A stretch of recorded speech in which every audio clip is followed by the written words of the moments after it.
And the impact of social media. See, I see social media very fairly.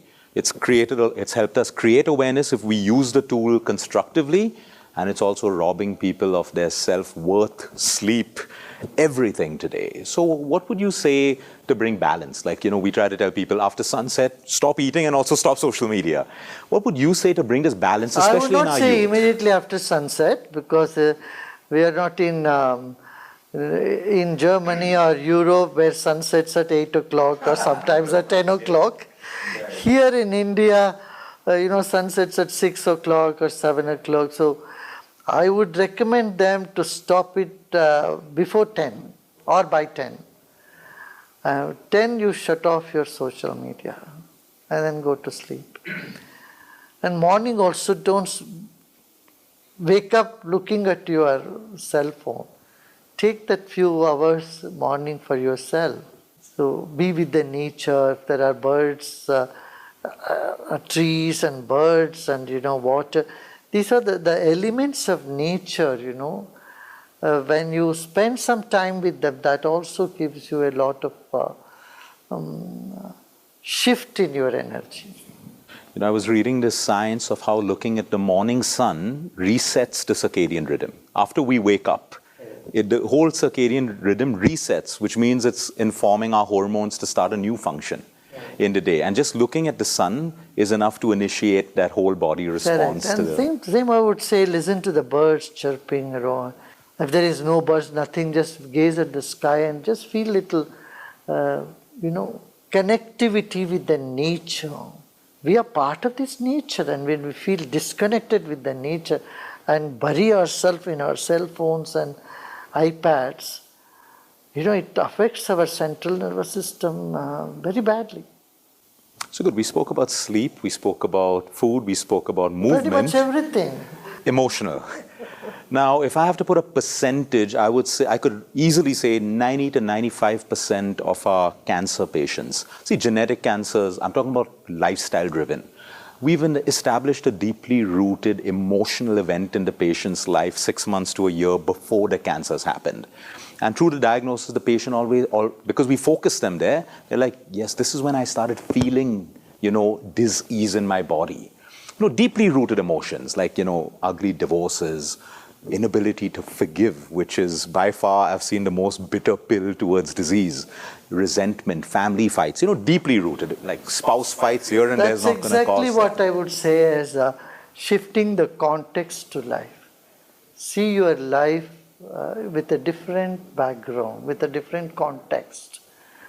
See, you are on this planet for how long? See, how many years you have already spent? One day you are going to disappear from this planet. And then see, you live among 7 billion population.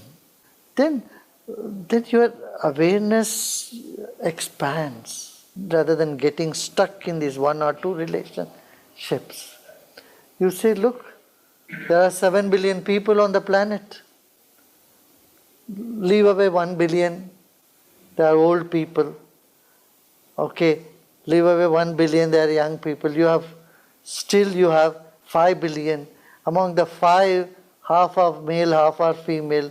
So you have 2.5 billion people to choose in your relationship. If one person is gone the other way, gone astray, why you are stuck with that? So this sort of little advice, philosophical advice, I think has helped a lot of people. When they shift their orientation, thinking about themselves in a different context. No, that is a beautiful point because, we have these same people who will go around the world doing stress management workshops, everything else, but they've not changed their awareness, their thinking of the bigger picture, like you said. So they only learn techniques to relax, but 5 days, the same person is troubling them again. They can't let go and accept. I've noticed these are 2 powerful words that we try to get them to do. Easy words to say, but what would your advice be to people? Acceptance and letting go. I no longer have stress in my life. If I can tag any problem with acceptance or letting go, from my heart. For this, I know this doesn't happen just by reading books. You may read books or you may listen to talks. It doesn't happen. For that reason only we made these workshops called happiness workshops, in which we give them a real experience through meditation with acceptance, and all these issues are dealt with, along with some very powerful techniques of breathing and meditation. So it just clicks. That's the secret of the Art of Living workshops, happiness workshops. When they learn these techniques, instantaneously they are able to forgive, they are able to see their life from a different context, and they become much more compassionate human beings.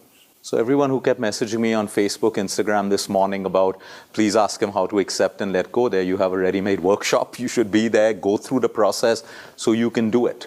Because I think it comes from inside. I mean, like you said, you can read and hear talks, but acceptance and letting go can only come from inside. From inside, yes. So I think we've made it sound very simple, health and lifestyle to everyone.